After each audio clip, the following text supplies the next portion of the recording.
une tentative de renversement du pouvoir, une sorte de coup d'état monté, raté, manqué. Allez, je vous raconte tout en 2-3 minutes, sans vouloir bien évidemment abuser. Bonjour à tous, l'armée congolaise est formelle et le dit avoir déjoué ce dimanche à Kinshasa une tentative de renversement du pouvoir, une sorte de coup d'état monté, raté, manqué. Allez, je vous raconte tout en 2-3 minutes, sans vouloir bien évidemment abuser de votre temps qui du reste est précieux. Je sais aussi par ailleurs que c'est un dimanche que vous devez vaquer à vos occupations, mais c'est très important d'avoir les dernières informations sur les événements de Kinshasa parce que vous êtes évidemment très nombreux à nous appeler, à chercher à comprendre ce que nous savons de plus que vous sur ce qui s'est passé ce matin à Kinshasa. La dernière information que nous avons, c'est que le calme est rétabli, la situation est sous contrôle, Kinshasa se porte bien, la Gombe qui était à un moment donné encerclée par les forces de sécurité, la situation a été rétablie, la circulation est rétablie, les gens circulent, même si en ce moment les forces de sécurité sont en train de faire le ramassage. Tout ce qu'on sait, c'est que l'armée a fini par communiquer à l'issue d'une réunion du Conseil spécial de sécurité qui s'est tenue ce dimanche. L'info est partie d'une alerte donnée par un diplomate, l'ambassadeur du Japon en RDC, qui a alerté sur des affrontements autour de la résidence de M. Kamere entre des hommes en uniforme, lourdement armés, qui ont pris pour cible la résidence de M. Kamere, ancien vice-premier ministre, ministre de l'économie nationale, député national élu aux dernières élections et actuellement candidat à Union sacrée à la présidence de l'Assemblée nationale. Tout ce qu'on sait, c'est que ces assaillants ont pris pour cible sa résidence. Il y a eu échange de tirs entre assaillants et forces de police commises à la sécurité personnelle de M. Kamere. 2 de ses gardes du corps ont été mortellement touchés. Ils ont réussi également à éliminer un assaillant. Après cette attaque, les assaillants, certains ont fui d'après nos infos du côté du fleuve et d'autres ont fait incursion au palais de la nation qui est donc le bureau officiel du président de la République. Et certains ont pu suivre les événements en live sur Facebook, live tourné par monsieur Christian Malanga Moussoumari, qui est présenté comme étant le président de ce groupe, de ce gang.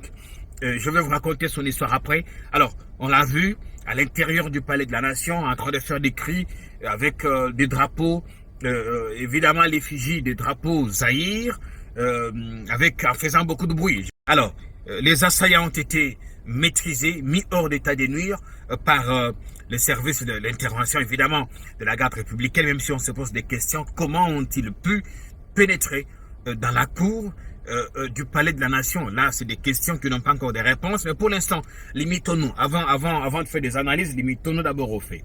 Alors, ils ont été mis hors d'état de nuire. Il y a eu échange de tirs, évidemment, avec la garde républicaine. Quelques artères de la Gombe, à ce moment-là, avaient été fermées au trafic.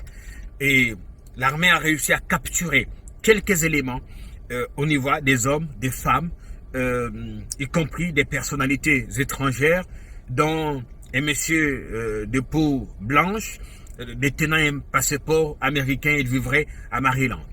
On a capturé notamment un fils de l'auteur de cette attaque de Kinshasa, monsieur Christian Malanga Moussoumari.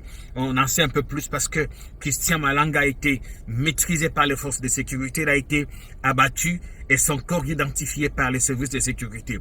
Christian est né le 2 avril, je crois bien, 1983. C'est un ancien de l'armée congolaise qui vit maintenant qui vivait jusqu'il y a peu aux États-Unis d'Amérique. En 2013, il a créé un parti politique, Union Parti du Congo ou des Congolais unis.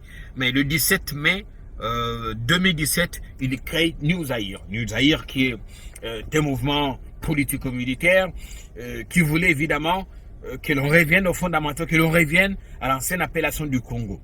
Alors, c'est avec le drapeau de ce mouvement qu'on l'a vu apparaître face à la caméra aujourd'hui, en train de se filmer lui-même ou être filmé par ses proches au niveau du palais de la nation. Il a été tué par les forces de sécurité, son corps identifié. Alors, pour l'instant, d'autres infos sont en train d'arriver.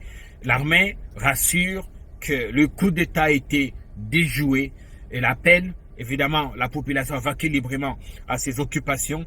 Des réunions sont en cours et au niveau des analyses, on reviendra très prochainement pour essayer d'analyser, comprendre pourquoi c'est la résidence des Camerounais qui a été prise pour cible, pourquoi les assaillants ont aussi facilement pénétré la cour du Palais de la Nation, comment réaliser, on fait un coup d'État en train de se filmer en live, des questionnements qui restent pour l'instant, pour lesquels on n'a pas de réponse. Et là, on s'est limité aux faits, à ce que nous savons pour l'heure. Évidemment que le trafic a été ouvert au public, les artères qui étaient bloquées au trafic ont été dégagées. La circulation a été rétablie, le calme est revenu, l'armée rassure, Kinshasa est hors danger selon un responsable politique que nous avons pu contacter. Il y a eu des morts évidemment du côté des assaillants. Plusieurs ont été capturés.